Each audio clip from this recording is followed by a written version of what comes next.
اور پھر آگے فرمایا وَيَقُولُونَ مَتَىٰ هَٰذَا الْوَعْدُ إِن كُنتُمْ صَادِقِينَ. چونکہ کیڑے نکالنے والے جو ہے نا ان کا کام کیا ہوتا ہے, دلائل کو ایک طرف رکھو, کچھ نہ کچھ الٹے سوالات پوچھ کے کنفیوژن میں ڈال دو. تو فوراً یہ سوال کرتے تھے کہ اچھا جب قرآن کہہ رہا ہے دوبارہ جمع ہوں گے, حساب ہوگا, وہ کب ہوگا, ڈیٹ بتائیں, اس کی ڈیٹ کیوں نہیں بتا رہے آپ؟ تو اللہ نے فرمایا کہ تمہیں تاریخ سے کیا لینا دینا ہے, ہم کیوں بتائیں؟ کسی چیز کی تاریخ اگر کسی کو معلوم نہ ہو تو اس سے یہ لازم نہیں آتا کہ ایسا دن واقع ہوگا ہی نہیں. مصلحت ہے. جیسے موسیٰ علیہ السلام کو اللہ نے کوہ طور پہ بلایا تو حضرت موسیٰ سے اللہ نے فرمایا اکاد اخفیہا, اے موسیٰ قیامت آئے گی لیکن اس کا ٹائم اور وقت کسی کو نہیں بتاؤں گا میں. اسی اللہ کی مرضی ہے, نہیں بتایا اللہ نے. تو اللہ نے فرمایا کہ وَيَقُولُونَ مَتَىٰ هَٰذَا الْوَعْدُ إِن كُنتُمْ صَادِقِينَ, اے نبی آپ سے کہتے ہیں اگر سچے ہو تو ٹائم بتاؤ کب آئے گی. وَيَقُولُونَ مَتَىٰ هَٰذَا الْوَعْدُ إِن كُنتُمْ صَادِقِينَ قُلْ إِنَّمَا الْعِلْمُ عِندَ اللَّهِ, کہہ دیجئے اس کا علم صرف کس کے پاس ہے, اللہ کے پاس ہے. وَإِنَّمَا أَنَا نَذِيرٌ مُّبِينٌ, اگر میں نے قیامت لانی ہوتی تو میں بتاتا, لانے والا اللہ ہے, وہ نہیں بتا رہا تو میں کہاں سے بتاؤں تمہیں؟ بھائی کیسی صاف باتیں ہیں نا.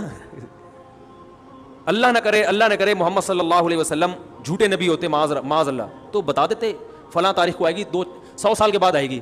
آپ کہتے ہیں یہ جتنے لوگ ہیں 100 سال کے اندر تو میں بھی چلا جاؤں گا, یہ بھی چلیں گے. تو بھائی جو جھوٹا نبی ہوتا ہے کہہ رہے بھائی میری دکانداری تو چلی جائے گی نا, باقی لوگ باہر میں جو مرضی کریں باہر میں جائیں, مجھے اس سے کیا ہے, کیا خیال ہے بھائی. وہ کچھ بھی کہہ دیتے, کہتے چلو میں 100 سال کے بعد کا ٹائم بتا دیتا ہوں, اور 100 سال سے پہلے تو ہم بھی چلے جائیں گے, یہ سارے دنیا سے چلے جائیں گے. بعد والے اگر مجھے جھوٹا سمجھتے بھی ہیں تو جب دنیا سے میں چلا ہی گیا تو میں نے جو مالی جو مفاد حاصل کرنے تھے, عزت حاصل کرنی تھی, پیسہ حاصل کرنا تھا, خواہشات پوری کرنی تھی, میرے تو مزے ہو ہی جائیں گے نا. تو صاف پتہ چلتا ہے کہ آپ صلی اللہ علیہ وسلم یہ دنیا کے لیے نہیں کر رہے تھے. کیونکہ جو شخص اللہ پر جھوٹ باندھ سکتا ہے کہ میں اللہ کا نبی ہوں, اتنا بڑا جھوٹ, وہ جھوٹی تاریخ گھڑ کے کیوں نہیں بیان کر سکتا؟ بھائی کیا ہو گیا بھائی جان, وہ جھوٹی تاریخ بیان کرنے میں اس کو کتنا ٹائم لگے گا. لیکن نہ, جب سورج گرہن ہوا نا نبی کے دور میں, تو عرب میں یہ مشہور تھا کہ جب کسی بڑی شخصیت کا انتقال ہوتا ہے یا کوئی بڑی شخصیت پیدا ہوتی ہے تو چاند اور سورج اس وقت گرہن ہوتے ہیں. اللہ کی قدرت, اسی دن نبی کے بیٹے کا انتقال ہوا اور چاند یا سورج گرہن ہو گیا.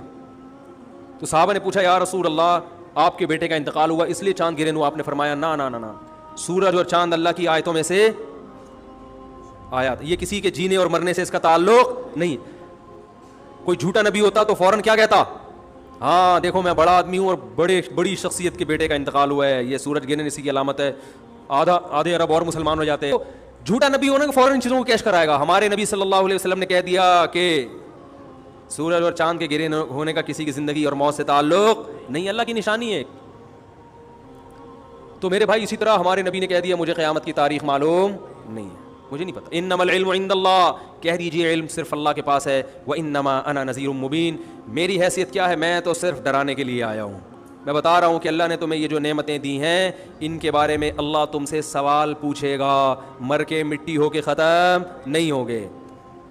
آج ختم کر دیتے ہیں سورہ ملک کو. وانما انا نذیر مبین فلما رأوه زلفة سیئت وجوہ الذین کفروا وقیل هذا الذی کنتم به تدعون.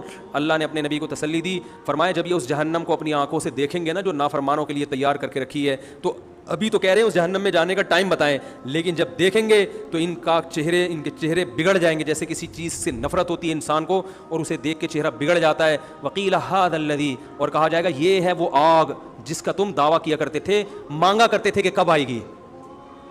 تم کہتے تھے ہمارے سامنے یہ آگ لے کر آؤ ہم دیکھیں, تو یہ ہے جس کو تم مانگا کرتے تھے. آج تمہارے مانگنے پر اللہ نے یہ تمہارے سامنے رکھ دی ہے.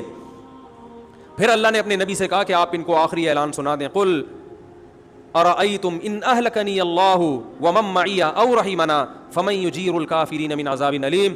بتاؤ جہنم کب آئے گی, یہ تاریخوں میں پڑھنا, یا جہنم کب آئے گی, جنت کب آئے گی, قیامت کب آئے گی, اس کی تاریخیں تو مجھے معلوم نہیں ہے. لیکن ایک سوال میں تم سے پوچھتا ہوں کہ بالفرض اگر میں غلط ہوں, اگر میں دعوت میں غلط ہوں, اور جو اس کائنات کو پیدا کرنے والا ہے وہ مجھے بھی ہلاک کر دے اور میرے ساتھ جو ایمان والے لائے ہیں ان کو بھی ہلاک کر دے, تو کیا وہ تم کو چھوڑ دے گا؟ تم تو صاف انکار کر رہے ہو اس کا, تمہیں کیسے چھوڑ دے گا وہ؟ اگر میں دنیا میں ہلاک ہو بھی گیا, تمہارے قتل کرنے سے ہلاک ہو گیا, تمہارے نقصان پہنچانے سے چلا گیا, اپنی مشن میں بالفرض ناکام ہو گیا, تو تم مجھے یہ بتاؤ کہ جو رب مجھے ہلاک کر سکتا ہے وہ اپنے انکار کرنے والوں کو جو سرے سے اس کو مانتے ہی نہیں ہیں, نہ اس کے قانون کو فالو کرتے ہیں, ان کو اس اللہ کے عذاب سے کون بچائے گا؟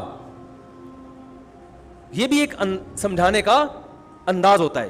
اور پھر اللہ نے ایک دلیل قل هو الرحمن آمنا به وعلیہ توکلنا، اور اے نبی ان سے کہہ دیجئے وہ اللہ صرف اللہ نہیں ہے، اس کی صفت ہے رحمت کرنے والا. تو جب وہ بغیر مستحق ہونے کے اتنی رحمت کرتا ہے، ہم اگر ان حالات میں اس کے دین پر قائم رہیں گے اور اس کے دین کی تبلیغ کرتے رہیں گے اور تمہاری ان بیہودہ سوالات کی پرواہ نہیں کریں گے تو، اور اس پر ہم ایمان بھی لائے ہیں، تو ہمیں اس رب سے بڑی امیدیں ہیں. قل هو الرحمن آمنا به وعلیہ توکلنا، اور اسی پر اعتماد کر کے ہم اسلام کو فالو کر رہے ہیں. تو ہمیں تو اپنے مشن کے صحیح ہونے پر اطمینان بھی ہے، اور جیسے بھی حالات ہمارے سامنے آ جائیں ہمیں اس پر بھی اطمینان ہے کہ وہ ہمارے حق میں بہتر ہی ہوں گے، چاہے وہ ظاہری لحاظ سے نقصان دہ کیوں نہ ہو. قل هو الرحمن آمنا به وعلیہ توکلنا فستعلمون من هو فی ضلال مبین، تمہیں عنقریب پتہ چل جائے گا کھلی ہوئی گمراہی میں کون پڑا ہوا تھا. اور پھر اللہ نے آخری آیت جو سورہ ملک کی نازل کی، اس میں اللہ نے اپنی ایک اور قدرت کو بیان کیا کہ سورت کو ختم ہوتے ہوتے ایک اور میں اپنی نشانی بیان کر دوں ان لوگوں کے لیے جو اللہ کو نہیں مانتے یا اللہ کو مانتے ہیں مگر اس کی نہیں مانتے یا اللہ کے ساتھ شریک کرتے ہیں. سورہ ملک میں بڑی نشانیاں بیان کی نا، آسمان کے ستاروں کا بھی تذکرہ کیا، ہواؤں میں اڑتے ہوئے پرندوں کا بھی تذکرہ کیا، زمین کے مسخر ہونے کا بھی تذکرہ کیا، بہت ساری نشانیاں بیان کی. سورت کا جو اختتام ایک نشانی پر قل ارأیتم ان اصبح ماؤکم غورا، مجھ پر لوگ اکثر یہ اعتراض کرتے ہیں عقلی باتیں بہت کرتے ہیں، عقلی باتیں. تو بھائی اسلام تو نام ہی عقل کا ہے، قرآن بار بار عقل استعمال کرنے کا حکم دے رہا ہے نا، قرآن میں عقلی دلیلیں زیادہ ہیں. بہت مشکل ہے، ابھی کیا ہو گیا، بہت مشکل نہیں ہے، بہت آسان ہے سمجھانا. میری تکیہ کلام بن گیا ہے نا، کیا کروں میں، مجبور ہوں. بہت آسان ہے سمجھانا، اب پھر مزہ نہیں آئے گا. تو قرآن نے عقلی دلائل بہت دی ہیں. سورج کا اختتام کس پر ہو رہا ہے؟ ایک عقلی دلیل پر کہ عقل استعمال